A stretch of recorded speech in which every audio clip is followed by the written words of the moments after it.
Dito nga pala kami nag-stay sa Santiago Cove Hotel dito sa Ilocos Sur kung saan mananatili kami ng ilang araw. Tara, samahan niyo ako at tuklasin natin ang kagandahan ng hotel na to.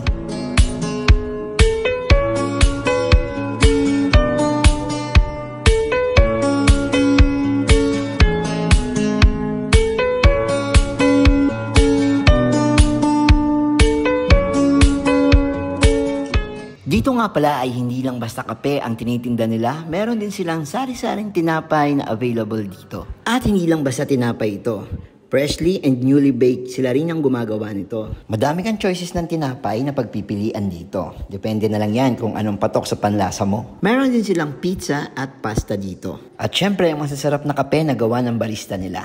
Yan, sa may hilig pala magkape, available yan dito sa BGLV. Syempre, located lang yan dito sa Santiago Cove Hotel sa baba nila, ground floor. Sa mga coffee lover dyan, ayan, kapag nagawi kayo ng Ilocos Sur, deserve nyo mapuntahan at matikman ang masasarap nilang kape. Syempre, bukod sa kape, ano nga bang katerno ng kape? Ang matatamis at masasarap na cakes at pastries nila dito. Syempre, madami rin kayong pagpipilian na cakes dito. Hindi lang isa, kundi madami. For sure, matutuwa ang mga anak nyo dito kasi alam kong paborito nila to. Dito naman ay may kita mo ang neat and clean nilang kitchen at sobrang mabait na staff. Yan, medyo nahiya pa nga si kuya. Yan, nakita nyo? Yan yung mga ginagawa nilang breads at tinapay.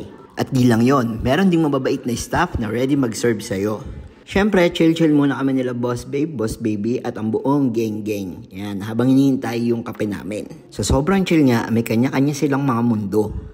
Sir, es macchiato, sir.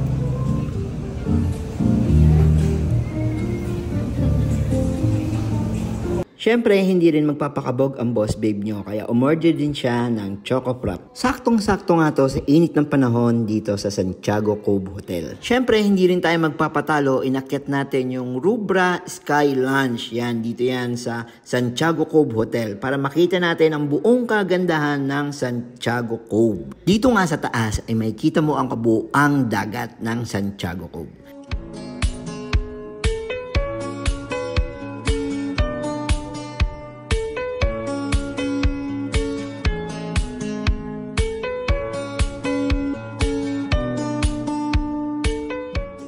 Siyempre, habang nandito ako ay sinulit ko na ang kagandahan ng buong Santiago Cove. Tinanaw ko lahat ng magagandang view dito. Halos lahat naman tanaw mo, kitang-kita galing dito sa taas. Eto nga pala yung itsura galing dito sa taas. Yan, nakikita nyo?